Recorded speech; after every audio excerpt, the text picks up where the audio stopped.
Je suis aux anges, les amis. Vous savez pourquoi? Je suis aux anges non pas seulement parce que je suis rentrée là, je rentre en possession des milliards de dollars que m'a légué mon père en héritage, mais aussi parce que c'est la saison estivale. Oui, l'été. Quand on dit été, on dit soleil. Alors, tel que vous pouvez le remarquer, là, je suis dehors dans le jardin en train de profiter du soleil, en train de profiter du beau temps. Ok, quand tu vis au Canada et que tu ne vois pas ce beau temps-là régulièrement, c'est sûr que tu es tout excité lorsque le beau soleil réapparaît et c'est mon cas.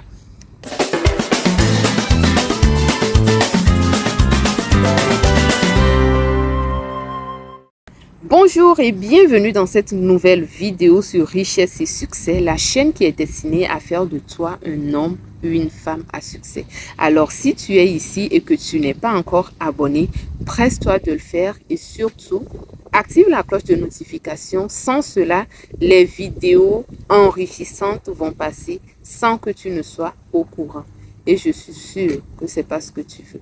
Alors, abonne-toi et active la cloche de notification pour ne rien manquer. Les choses ici, là, les choses qui se passent ici, c'est des choses qui vont te propulser au sommet. Est-ce que tu veux ça? Si c'est oui, tu sais ce que tu as à faire. Voilà. Alors, aujourd'hui, tel que je le disais, je rentre en possession des milliards de dollars que m'a légué mon père en héritage. Et aujourd'hui, je vais vous partager dans cette vidéo ces deux choses-là qui valent des milliards que mon père m'a légué. Vous savez, pour ceux qui me connaissent personnellement, ceux qui sont proches de moi et qui veulent l'entendre, je le dis souvent, je suis une personne à l'argent facile. Je suis une personne à l'argent facile. Vous savez, il y a des gens qui ils travaillent, ils n'ont jamais de l'argent. Et moi, n'étant pas ce genre de personne-là, j'ai l'argent facile. Donc, se retrouver dans une situation où je manque cruellement de l'argent, ça ne me ressemble pas. C'est quelque chose que je n'ai jamais vécu dans ma vie. Donc, lorsque je vois des personnes qui sont en manque cruel d'argent, quand je dis cruel, là, vraiment cruel, un manque cruel d'argent. Plusieurs personnes dans cette situation, et c'est le cas de plusieurs personnes, hein, vous savez. Donc, quand je vois des gens comme ça, je me demande, mais comment est-ce que c'est possible? Comment est-ce que c'est possible? Et quand j'y pense, je me dis, est-ce que je ne serais pas née sous une belle étoile, comme le disent certaines personnes? Est-ce que je ne serais pas née avec une chance extraordinaire? Mais lorsque je fais une rétrospection un peu, lorsque je regarde mon parcours de vie, je me rends compte que non, je ne suis pas née sous une belle étoile. Il n'y a même pas question de belle étoile ou de chance extraordinaire. C'est juste parce que mon père, le meilleur père du monde, ah oui, parce que c'est ce que j'ai eu comme père. Le père que j'ai eu là, c'est le meilleur père du monde. Je le dis au monde entier, je vais le dire encore, j'ai eu le meilleur papa du monde. Et vous saurez bientôt pourquoi. Alors, ce père, il a eu, je ne sais pas comment il a fait, mais il a su me léguer deux choses. Ces deux choses qui valent des milliards de dollars. Je ne parle pas de CFA, je vous parle bien des milliards de dollars. Alors, c'est quoi ces deux choses? La première, c'est une compétence et c'est le fait de générer du revenu. Le fait de pouvoir créer de la richesse. Le fait de pouvoir se faire de l'argent. Oui. Ça, c'est la première compétence que m'a donnée mon père et qui vaut des milliards. Cette compétence à elle seule vaut des milliards et des milliards de dollars. Dernièrement, je discutais avec une personne proche à moi. Puis, pendant qu'on discutait, je me suis rappelée là d'une situation dans mon parcours et je lui racontais. Je me rappelle de ce temps où j'étais encore à l'école normale d'instituteur où je me suis fait former pour enseigner. Et un jour, pendant qu'on était à la formation, nos enseignants nous ont rassemblés et ils nous ont fait savoir que on aura à faire un cours pour, pour fabriquer des objets. Pour fabriquer des objets de décoration, pour décorer nos salles de classe, parce qu'il faut bien que nos salles de classe soient attrayantes pour que les élèves aient cette envie-là de rester en classe et tout. Donc, on aura à créer des objets pour décorer, puis on aura à accompagner nos élèves aussi dans des séances de bricolage, de peinture et consorts. Alors, ils nous ont dit un petit peu c'est quoi le matériel dont on aura besoin. Et c'est du matériel que l'école de formation ne va pas nous fournir. Alors, qu'est-ce que j'ai fait ensuite? Est-ce que vous imaginez? J'ai fait une liste du matériel qu'on va utiliser pour ce cours-là. Et direction marché. Oui, je suis allée au marché, j'ai acheté des tas d'affaires comme ça. Les articles, tous ces articles-là qu'on va utiliser, je les ai achetés en tas. Et me voilà devenue vendeuse dans mon école de formation. Heureusement que ce n'était pas quelque chose d'interdit à l'école. Donc, mes collègues enseignants étaient mes clients. Ils venaient, ils achetaient leurs affaires pour... ben voilà. Et vous savez, je me suis fait massivement de l'argent avec ça. Mes collègues s'amusaient à me dire, hey, mais toi là, tu aimes l'argent. Ah, je ne vais pas aimer l'argent comment? L'argent là qui guide ce monde-là, je ne vais pas l'aimer comment? L'argent même, l'argent que vous voyez là, que ce soit le dollar, que ce soit l'euro, que ce soit n'importe quelle monnaie là, il m'aime. Moi-même, je ne vais pas l'aimer. Ah, je vais l'aimer. Alors, c'est comme ça que je me suis faite de l'argent dans mon école de formation. Et quand j'y pense, je me dis waouh, comment ce papa il a fait en fait? Comment est-ce qu'il a fait pour me transférer ça? J'ai l'argent facile, pas parce que je suis née sous une belle étoile, mais parce que j'ai cette compétence-là de pouvoir créer de la richesse, de pouvoir attirer de l'argent à moi. Et c'est ça.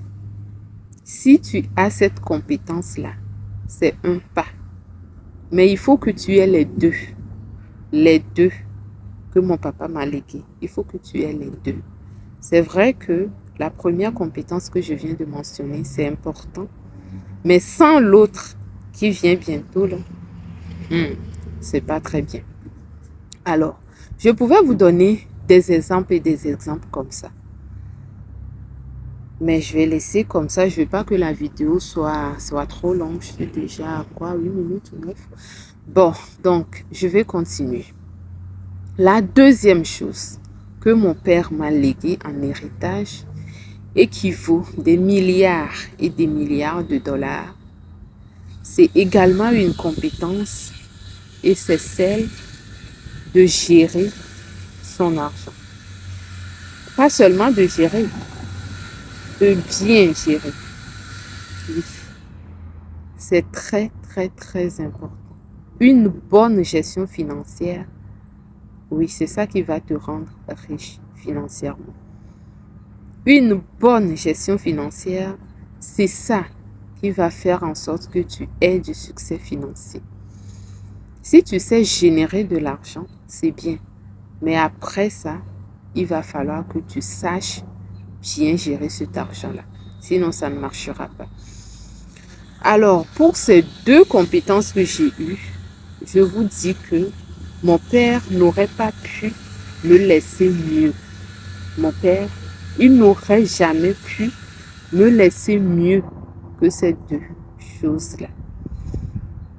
Et si tu regardes cette vidéo et que tu es un père ou un futur père, une mère ou une future mère, futur parent en tout cas, je veux que tu puisses avoir ces deux compétences toi-même. D'abord, si tu ne l'as pas encore, et que ensuite tu puisses le transférer à tes enfants. De la même façon que la pauvreté se transmet de génération en génération. C'est de cette même façon que la richesse se transmet de génération en génération.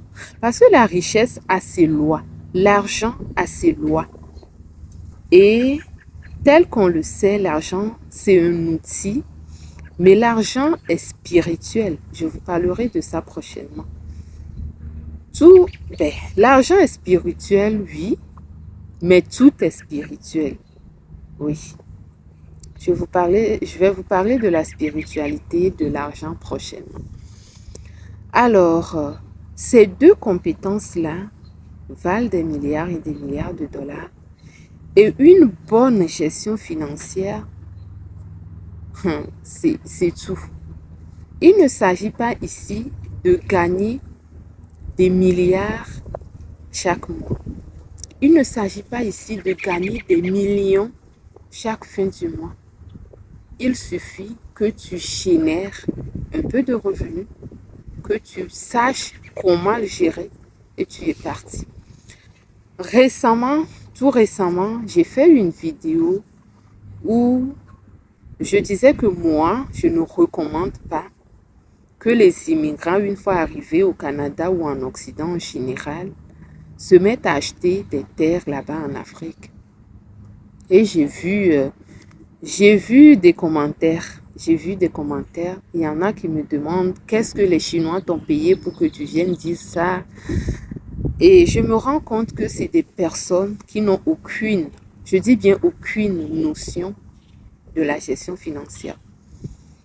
Parce que lorsque tu prends ton argent, que tu vas enfermer, que tu mets dans un trou, soi-disant faire un investissement qui ne te rapporte rien sur le coup, à moins que tu aies assez d'argent pour continuer à faire d'autres investissements qui soient rentables à court terme, c'est très mauvais pour tes finances. Et je ne vais pas arrêter de le dire. Les réactions m'ont juste fait comprendre que il y a du pain sur la planche. Que moi et peut-être d'autres personnes doivent faire pour éveiller des consciences.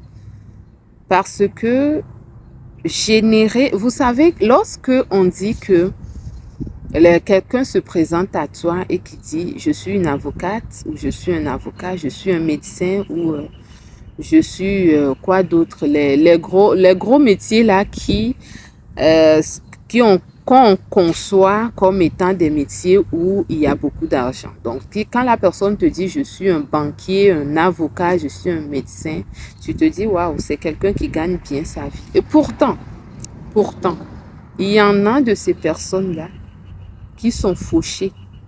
Ces mêmes banquiers qui vous disent que votre maison unifamiliale que vous avez achetée, c'est un actif. Ces mêmes banquiers-là sont fauchés. Alors, est-ce que vous comprenez que bien gérer son argent pour s'enrichir, ce n'est pas une question de combien tu gagnes à la fin du mois, mais c'est plutôt une question de qu'est-ce que tu fais avec l'argent que tu génères?